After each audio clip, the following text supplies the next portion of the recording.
Lahat po ba may national ID na, ma'am? Because, and may we know ilan po ang may national ID na sa ating bansa?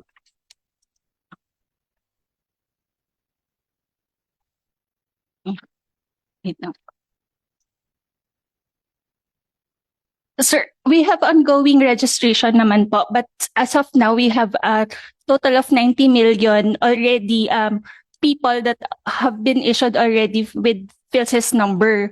With PhilSys number, it ensures po the uniqueness of the person already because we already verified through its biometric information the uniqueness of the person. So this number can already download their their national ID actually through the eGov PH for those who have not yet received their physical IDs.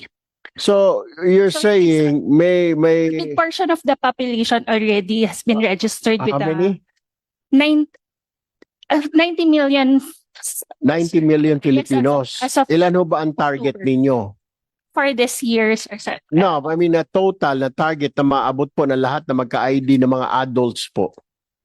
Sir, I'll check for the Yes, and may we know na anong age po ba ang pwede ng magka-ID kung siya by senior high school, senior college, hanggang Nag-start na po kami, sir, ng registration ng 0 to 4. 0 But to 4. initially po, ang registration ng national ID started ng 18 and above. Pero po, from ngayon po, 0 to 4, we are, especially of children registration, yun po yung naging priority na rin po of the national ID ngayon.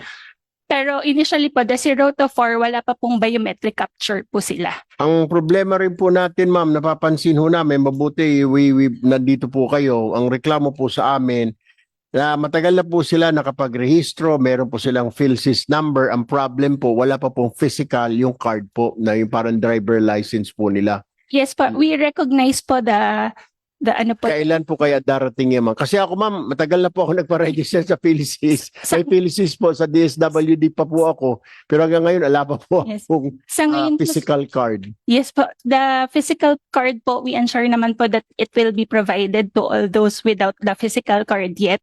But initial step-up measures po for this is the issuance po of the national ID in paper format and the national ID in the eGov PH, which is the digital national ID.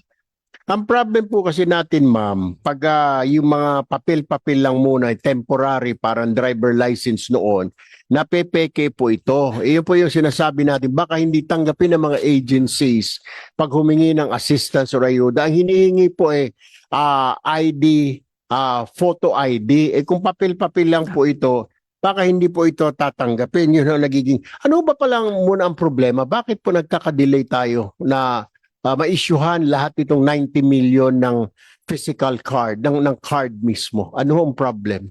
Initially po, sir, there has been a problem in terms of the printing of the cards. So wala po ngayong ongoing na printing of the cards. Walang printing ng national ID. Apo. Kailan magre-resume yung printing?